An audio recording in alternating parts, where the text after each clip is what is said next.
বন্ধুরা, স্টুডেন্ট হীনমন্যতায় কেন ভোগে এই বিষয়টি আপনার জানতে হইলে ভিডিওটি স্ক্রল করা যাবে না, ভিডিওটি কন্টিনিউ করতে হবে। বন্ধুরা, একটা স্টুডেন্ট হীনমন্যতায় ভোগে ওই সময় যখন সে অন্যকে প্রাধান্য দেয় নিজের কাছে, নিজেকে দুর্বল ভাবে এবং অন্যের সাথে প্রতিযোগী মনে করে। এই সকল সময় আপনার একটা স্টুডেন্ট হীনমন্যতায় ভোগে। আমি আপনাকে একটু উদাহরণ দিয়ে বুঝাই। শফিক লেখাপড়া করে, খুব কম লেখাপড়া করে এবং সবার চেয়ে কম মার্ক পায়, এবং সে নিজেকে অন্যের সাথে তুলনা করে। এই অন্যের সাথে তুলনা করতে গিয়ে শফিকের মানসিকতা খারাপ হয়ে যায়।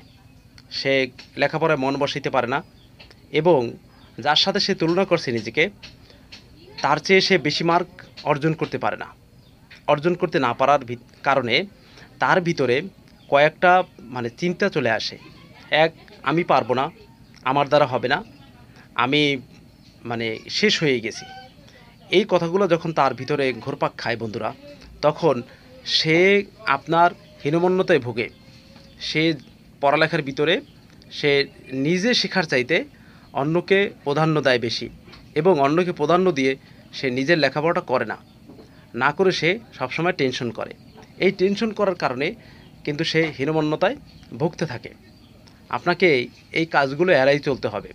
এই কাজগুলো যদি এড়াই চলতে পারেন, আপনার হীনমন্যতায় ভোগা লাগবে না এবং আপনি ভালো রেজাল্ট করতে পারবেন। নাম্বার 1, আপনাকে অন্যের সাথে প্রতিযোগী হিসাবে তুলনা না করা। নাম্বার 2, অন্য কি পাইছে না পাইছে সেইটা আপনার সাথে হিসাব না করা। নাম্বার 3, আপনি যে মার্ক পাইছেন সেই মার্ক অন্য মানুষের সাথে তুলনা করে আপনার মনকে খারাপ না করা।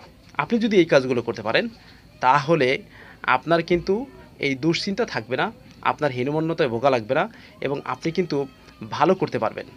আপনি যখন লেখাপড়ায় মনোযোগী হইতে পারবেন, মন দিয়ে লেখাপড়া করতে পারবেন এবং সেই তুলনা বাদ দিতে পারবেন, তাহলে কিন্তু আপনার পড়ালেখা হবে, আপনার দুশ্চিন্তা কমবে, আপনার রেজাল্টও ভালো হবে, আপনার টেনশন করা লাগবে না, আপনি হীনমন্যতায় ভুগবেন না। তো বন্ধুরা, ধন্যবাদ আজকের ভিডিও পর্যন্ত। ভিডিওটি ভালো লাগলে একটা ফলো দিবেন, একটা লাইক দিবেন, একটা গঠনমূলক কমেন্ট করবেন এবং সবাই যাতে জানতে পারে এজন্য শেয়ার করবেন। ধন্যবাদ।